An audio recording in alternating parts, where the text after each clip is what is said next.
Hey guys, what's going on? Welcome back to the channel. I am Starco Gaming and we are back with another Dragon Champion video. Guys, if you are level 15 or below, make sure to use the promo code the Starco to get a free starter pack. To do so, it is pretty simple. You go in the settings, use promo code, then you enter the code the Starco, STARKO.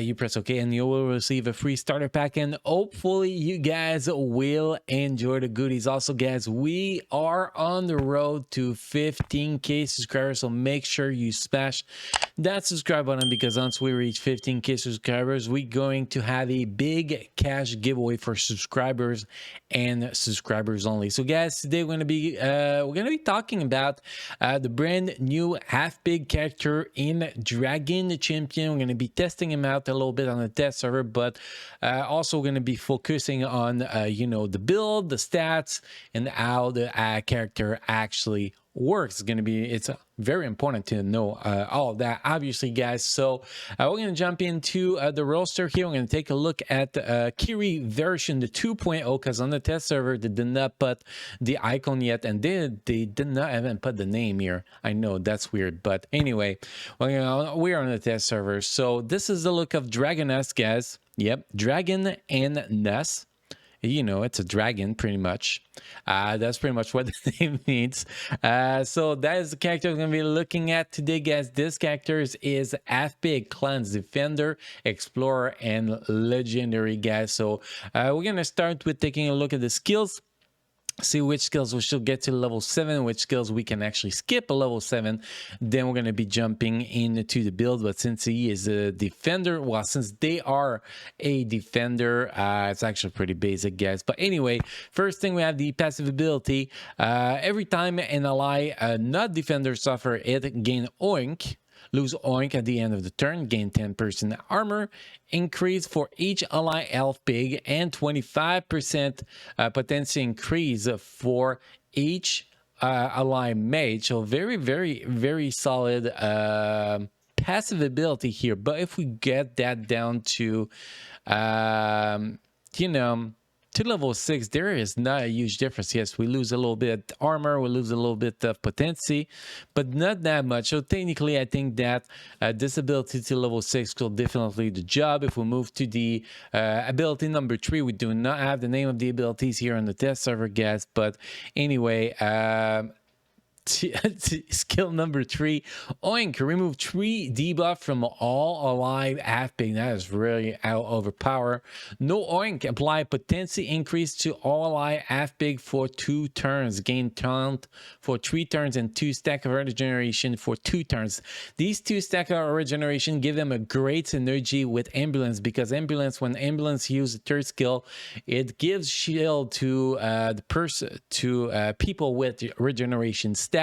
The more regeneration stacks you have, the more shields you get. So it's actually very, very OP to actually get more shield on the Dragoness. Also, apply regeneration and dodge increase for 2 turns to themselves and all allies. So basically, you pair the regeneration from that skill with the regeneration from the second skills of ambulance, and then you use the third skill from ambulance. That gives you a shit ton of shield. That's actually pretty crazy in my opinion. Anyway, if we look at the skills here, if you drop that to level 6, you get 1 less debuff that's going to be removed and 1 less stacks of regeneration. So this is definitely a must-have ability to level 7, especially if you're running with ambulance. The second skill, deal 300% physical damage to all enemies.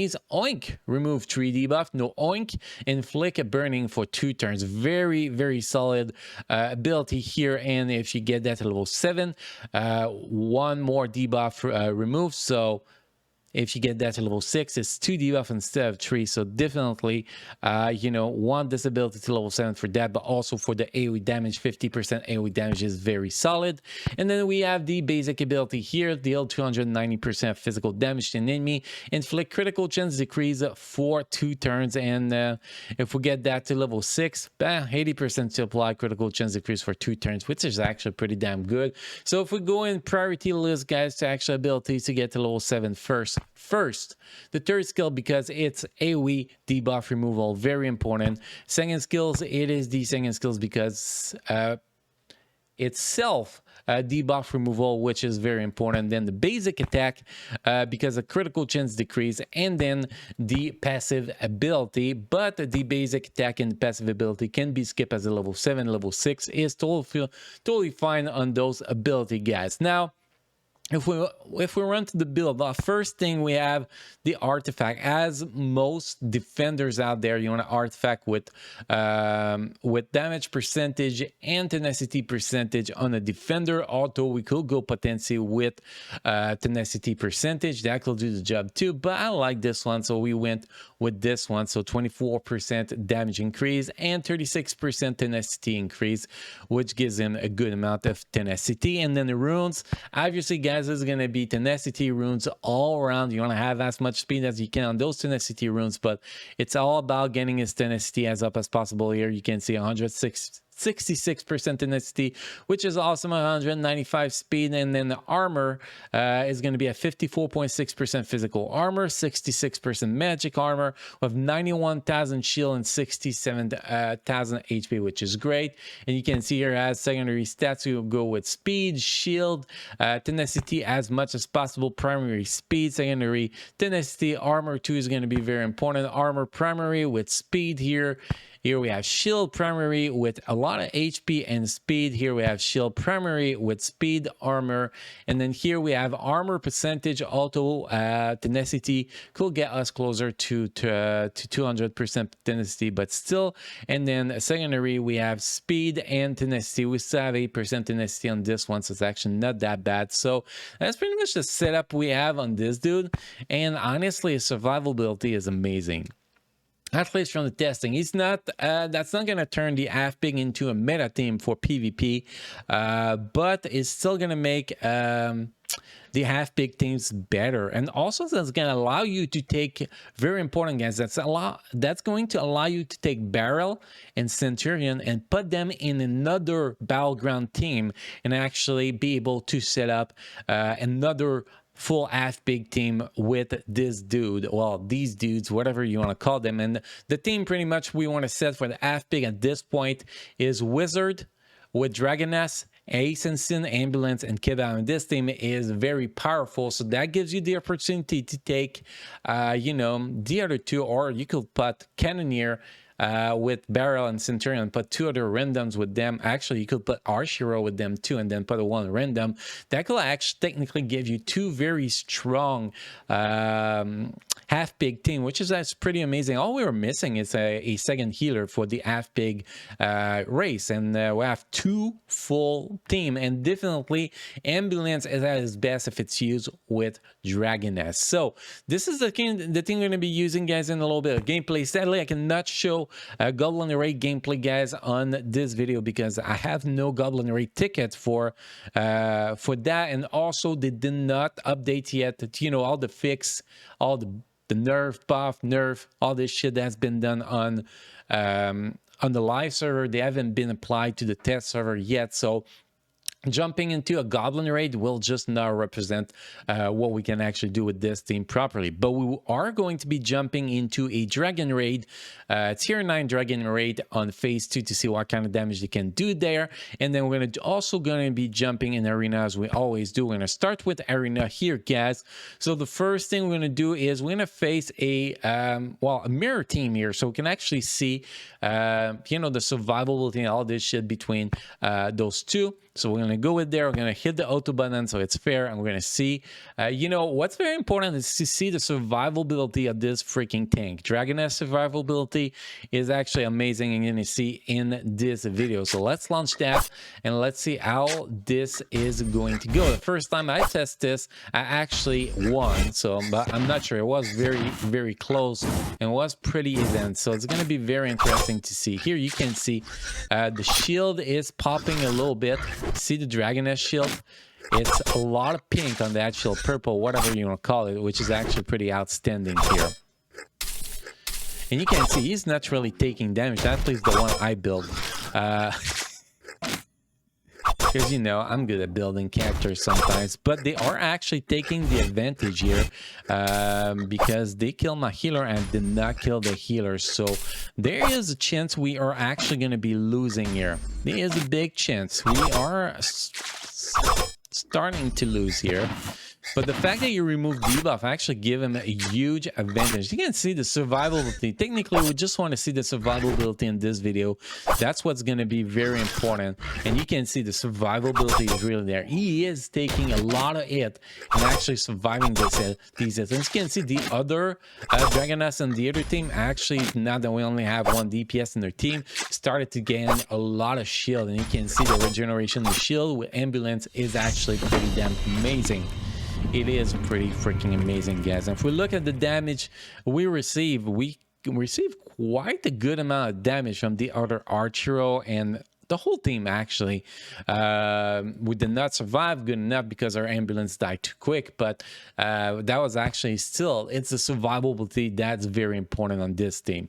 Now we're gonna jump into this because I want to showcase that it is not in any case going to be a PvP meta team. I just want to prove it, my point right off the bat, guys. We're gonna face a goblin team. Maybe against other team might actually be able to perform, but against a goblin team, that just kick you in the balls, guys, because it is this goblin team is pretty rough. You're gonna see, guys, even Dragoness is gonna be taking a lot of damage here.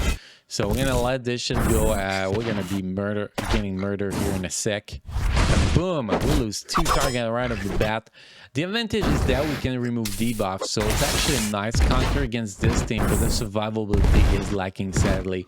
But you can see Dragoness compared to the other characters can actually take a hit, which is actually pretty awesome. I mean, it should already be dead. If there was any other tanks, it will probably be dead by now, so it's actually pretty nice. And here, that should be the end in a sec here. Like, pretty fast, and we're gonna be able to see what kind of damage came from the other team and what kind of damage we actually absorb, which in my opinion is actually pretty decent damage, but that's just my opinion here, guys. So if we take a look at that here, you can see there was a lot of damage, like almost 600k just from Pigwall and the Mura. So we did absorb a lot of damage from there. Definitely, you can see here the shield, a lot of shield and healing. So that's actually you know, good performance from a tank. That was terrible performance for this team as a team for Arena. Like I said, it's not gonna become a PvP Arena team, but or it's not going to be, this character is not going to be placed in the meta PvP team, although it could be placed in the PvP team eventually, because he, you know, all his debuff removal is actually quite useful. But I do believe that this character is going to mainly be a it could be a goblin raid to remove all those burning stacks meta in the half-pig team, and he's mostly going to be you know, battleground defender to be in a main half-pig team for Battleground Mafia. And next guy's going to be jumping in the guild raid here.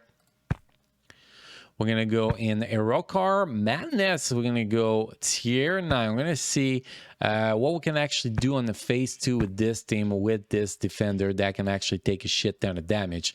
I think that's going to be pretty useful here to see that. Also, that can remove a lot of debuff. I think that's a very useful thing. So let's go select this team. We could technically remove the healer from this team, but I don't think we have to. And I want to see like 2 million in damage from this team to actually be satisfied with the performance. Although if we can reach 1.5 million, I'll still be pretty happy with the results, to be honest. So here pretty much we're going to hit the auto button. We're gonna semi-target the boss, and we're gonna let things go here and see how it's gonna go. Also, I want to see his AoE damage. How is AoE damage hit against those ads? Well, if he actually gets to hit his AoE, oh, there we go. More minions. Yeah, his AoE actually hit pretty decent, at least in my opinion here. And we're gonna be getting a lot of shield here because we're not gonna be taking a lot of damage early on. So that should actually be quite useful. See, we're already up to 7% damage, 6% now, 7% now. So this is definitely going pretty well. We're not really taking a lot of damage with this thing, which is great. And this tank is actually removing debuffs, so removing stack pain and shit like that, which can actually be quite useful. At least I like to think it's useful. See, already 14% damage, 15%, 16% damage. So, and we still have purple shield on everybody. That's actually pretty outstanding here, if you ask me. I'm kind of liking this so far. Now we're gonna need some AoE tail to take care of those ads, but that's coming. That is coming. There we go. Some AoE, some slow from Archero, not Archero, but Ace and Sin, which is quite useful. You can see most are still in the purple shield. That is just crazy. 25% damage already and still in the purple shield. That is freaking ridiculous.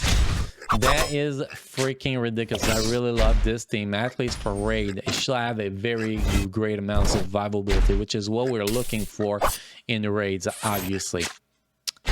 Oh, we might actually lose a healer here if we get more AoE damage down there. Also, if he gets him one more turn, he's gonna heal like a truck. Yeah, those regeneration stacks were pretty high. So that was expected here. Yeah, the survivability is crazy. Down to 30% damage. Yeah, I'm pretty happy with that. We're gonna be beating probably my expectation here. So it's sad we cannot test him against the Goblin raid, but against the this raid, it's actually pretty outstanding. And then with, you know, that eye of Enrage on the boss, we are still able to absorb a lot of damage with him, which is crazy good. Definitely crazy good here. So we are down to 40%. He finally died. Finally, and Ace and Sin is freaking crazy too, man. Damn. All that counter attack and that crazy damage is just so crazy. Here we go. Finally die at 43% damage done on the boss, which give us well, 3.1 million. So I guess we beat the 2 million I had the expectations. A very solid team. I don't think I was doing that much with the previous Barrel and Centurion setup. So this is definitely a great setup, guys, with this guy. So for raid, I think that's going to be a very good setup. For Battlegrounds, going to be a very good setup. And that allows you to put Barrel and Centurion on another team. So it's a very great character, guys. A very, very solid defender. Anyway, let me know what you guys think in the comment section of what we've seen in today's video. Do you like the new half-big defender? Do you do not like it? Let me know in the comment section, guys. As always, thank you for watching. Thank you for being part of my amazing community. You all keep enjoying playing Dragon Champion, and I will see you guys again in the next video. Thank you.